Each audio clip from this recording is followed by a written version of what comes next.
wabarakatuh. Perkenalkan, kami dari kelompok 4 akuntansi sektor publik. Di sini kami akan memaparkan materi tentang anggaran sektor publik. Sebelumnya izinkanlah kami untuk memperkenalkan diri. Nama saya Hafiza Melia Roimah, NIM 2180 sebagai moderator sekaligus pemateri keempat. Saya Mela Dwineta, NIM 2173 sebagai pemateri pertama. Saya Dinar Ika Cahyanti, NIM 2174 sebagai pemateri kedua. Saya Alfianti, NIM 2175 sebagai pemateri ketiga. Mari kita mulai diskusinya.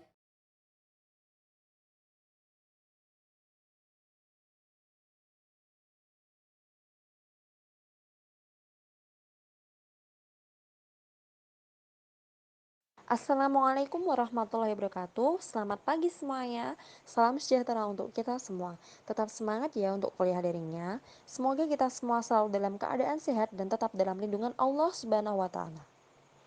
Baiklah teman-teman, tanpa basa-basi lagi. Di sini kelompok 4 akuntansi sektor publik akan menjelaskan tentang anggaran sektor publik. Baiklah, akan saya jelaskan sedikit tentang submateri yang akan kita bahas kali ini. Yang pertama yaitu pengertian anggaran dan anggaran sektor publik. Yang kedua adalah fungsi anggaran sektor publik. Selanjutnya ada pendekatan anggaran sektor publik yang dibagi menjadi dua, yaitu pendekatan tradisional dan yang kedua adalah pendekatan New Public Management. Dan yang terakhir ada perbandingan anggaran tradisional dan anggaran New Public Management.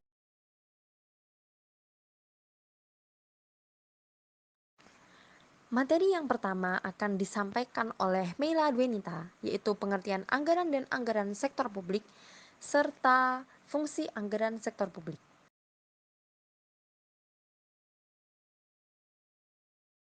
Baik, saya akan menjelaskan pengertian anggaran dan penganggaran sektor publik. Pengertian anggaran. Menurut National Committee on Governmental Accounting atau NGGA, saat ini Governmental Accounting Standard Board atau GASB. Definisi anggaran atau budget adalah rencana operasi keuangan yang mencakup estimasi pengeluaran yang diusulkan dan sumber pendapatan yang diharapkan untuk membiayai dalam periode waktu tertentu. Pengertian anggaran sektor publik. Dalam arti sempit, anggaran sektor publik memiliki pengertian sebagai dokumen yang menggambarkan kondisi keuangan dari suatu organisasi. Sedangkan dalam arti luas, anggaran sektor publik berisi rencana kegiatan yang direpresentasikan dalam bentuk rencana memperoleh pendapatan dan belanja dalam suatu moneter. Fungsi anggaran sektor publik ada 7. Yang pertama, sebagai alat perencanaan. Dengan anggaran, organisasi mengetahui apa yang harus dilakukan dan ke arah mana kebajikan yang dibuat. 2. Sebagai alat pengendalian. Anggaran organisasi sektor publik dapat menghindari pengeluaran yang terlalu besar, overspending, atau dapat digunakan dana yang tidak semestinya, misspending. 3. Sebagai alat kebijakan. Arah atas kebijakan tertentu dapat ditemukan melalui anggaran organisasi sektor publik. 4. Alat politik. Dalam organisasi sektor publik, komitmen pengelolaan dalam melaksanakan program-program yang telah dijadikan dapat dilihat melalui anggaran. 5. Sebagai alat koordinasi dan komunikasi. Melalui dokumen anggaran yang komprehensif, sebuah bagian atau unit kerja atau departemen yang merupakan suborganisasi dapat mengetahui apa yang harus dilakukan dan apa yang dilakukan oleh bagian atau unit kerja lainnya. 6. Sebagai alat penilaian kinerja.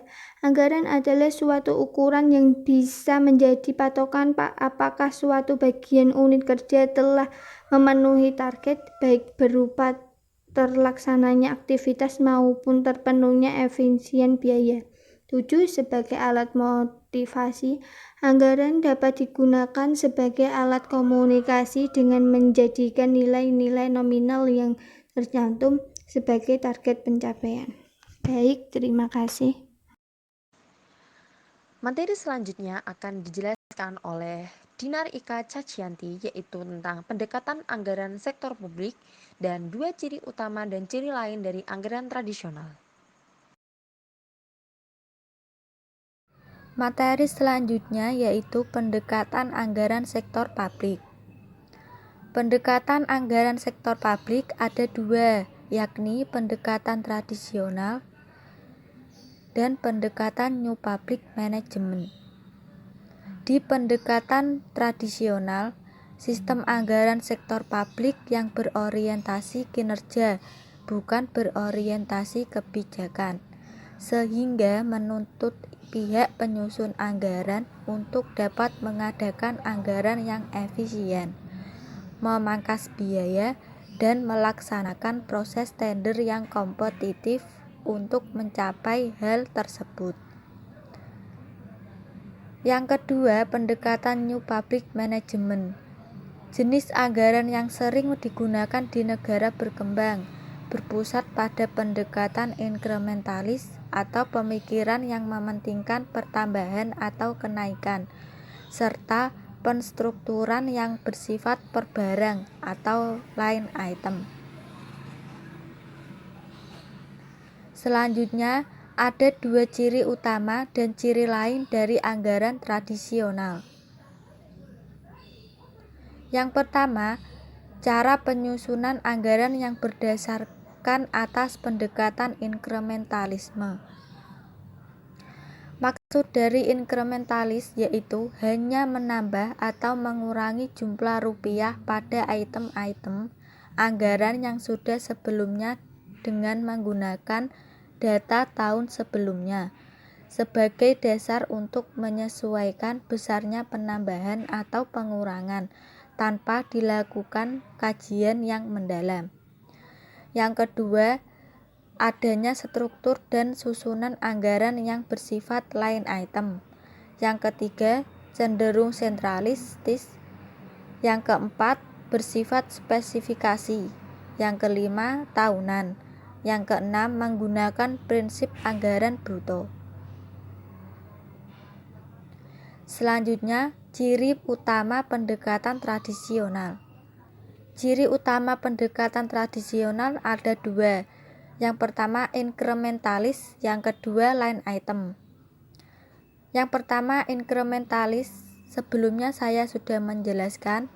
Maksud dari inkrementalis yaitu hanya menambah atau mengurangi jumlah rupiah pada item-item anggaran yang sudah sebelumnya dengan menggunakan data tahun sebelumnya sebagai dasar untuk menyesuaikan besarnya penambahan atau pengurangan tanpa dilakukan kajian yang mendalam.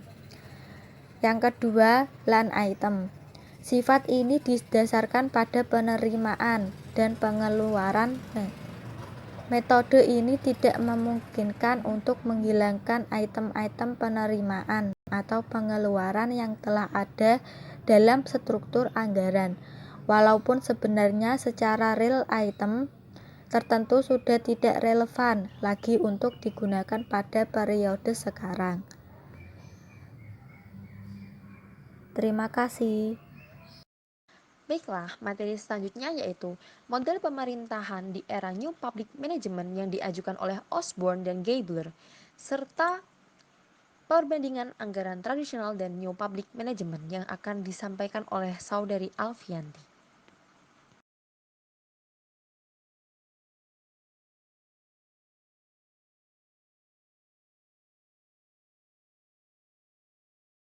Saya akan melanjutkan presentasi dari kelompok 4. Di sini ada model pemerintah di era New Public Management yang diajukan oleh Osborne dan Gabler pada tahun 1992.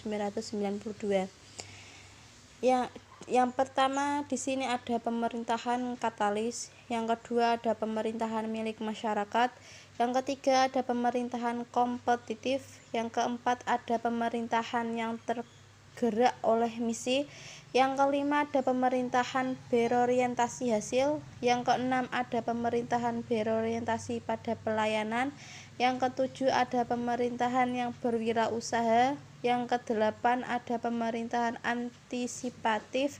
Yang ke-9 ada pemerintahan terdesentralisasi.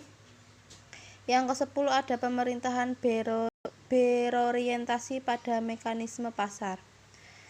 Selanjutnya ada perbandingan anggaran tradisional dan New Public Management. Ada perbedaan anggaran tradisional dan New Public Management. Yang pertama, perbedaannya sentralistis atau di New Public Management ada desentralisasi dan devolved management. Yang kedua, yang di anggaran tradisional ada berorientasi pada input. Yang kedua, yang di New Public Management ada berorientasi pada input, output, dan outcome. Yang ketiga, yang di anggaran tradisional ada tidak terkait dengan perencanaan jangka panjang.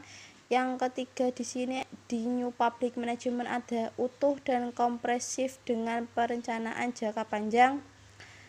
Yang keempat, di sini ada line time dan incrementalism. Di sini dan perbedaannya dengan berdasarkan sasaran kinerja, dan di sini ada batasan departemen yang kaku. Perbedaannya lintas departemen, prinsip anggaran bruto. Perbedaannya adalah sistematik dan rasional, bersifat tahunan atau bottom up budgeting spesifik. Terima kasih. Materi selanjutnya adalah prinsip-prinsip anggaran sektor publik. Prinsip-prinsip anggaran sektor publik ada 8. Yang pertama adalah otorisasi oleh legislatif. Maksudnya, anggaran publik harus mendapat otorisasi dari legislatif terlebih dulu sebelum eksekutif dapat membelanjakan anggaran tersebut. Yang kedua adalah komprehensif. Anggaran harus menunjukkan semua penerimaan dan pengeluaran pemerintah. Oleh karena itu, adanya dana non-budgeter pada dasarnya adalah menyalahi prinsip anggaran yang bersifat komprehensif. Yang ketiga adalah keutuhan anggaran. Semua penerimaan dan belanja pemerintah harus terhimpun dalam dana umum. Yang keempat adalah non-discretionary appropriation. Maksudnya, jumlah yang disetujui oleh Dewan Legislatif harus termanfaatkan secara ekonomis, efisien, dan efektif. Yang kelima adalah periodik. Anggaran merupakan suatu proses yang periodik, dapat bersifat tahunan maupun multitahunan. Yang keenam, akurat. Estimasi anggaran hendaknya tidak memasukkan cadangan yang tersembunyi yang dapat dijadikan sebagai pemborosan dan inefisiensi anggaran. Yang ketujuh adalah jelas. Anggaran hendaknya sederhana, dapat dipahami masyarakat, dan tidak membingungkan.